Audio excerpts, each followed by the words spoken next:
with India, and also what was the curse? What was the curse? Well, I mean, yes, it was meant to have been taken from the eye of an Indian god initially, and that's why it was said to have been cursed. And then previous owners had had awful fates, like being torn apart by wild dogs, or an actress wearing it had been shot on stage, and it was in the French crown jewels, and obviously Marie Antoinette got beheaded. It wasn't great. So yeah, there was a series of negative things. My grandfather told me when he found out that it had been in his family, he was terrified that there'd be a curse associated with it. So he wrote to his father from boarding school saying, "Is it true? Is there a curse? All the boys at boarding school are teasing me, saying my family is cursed." And his father wrote back and said, you know, don't believe what you read in the magazines. It's a good way to sell a magazine or to sell a jewel, but not real. And tell us about the Romanov emeralds. I think you got a little bit about those. Yeah, well, I'll tell you what. That's the panther.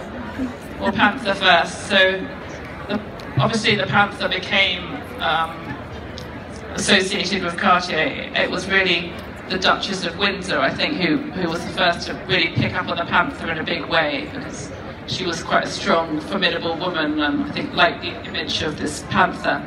But my grandfather told me another story, because his favourite book as a child was The Jungle Book, and his father used to always read him The Jungle Book at night, and he showed me his original Jungle Book, and in it his father had marked in the margin, and he'd circled a picture of Bagheera the panther chasing another animal, and he'd done a little note to make it into a jewel.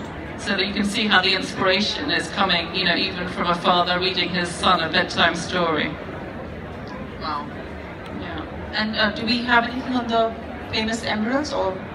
Yeah, I think. Oh, but this is interesting, because one of the things we were talking about backstage when we were chatting was each of these pieces has its own history, and they're fascinating pieces in their own right, but just as interesting as the pieces of jewelry themselves are the clients who bought these pieces, because they were some of the richest, most enigmatic, most powerful people in some cases in the history of the world.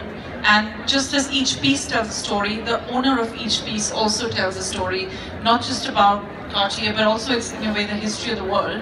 So do you want to tell us a little bit about who these people are and these pieces of jewelry? Yes, absolutely. Well, I mean, that's what always interested me. It's not so much the jewels itself, but the stories behind them.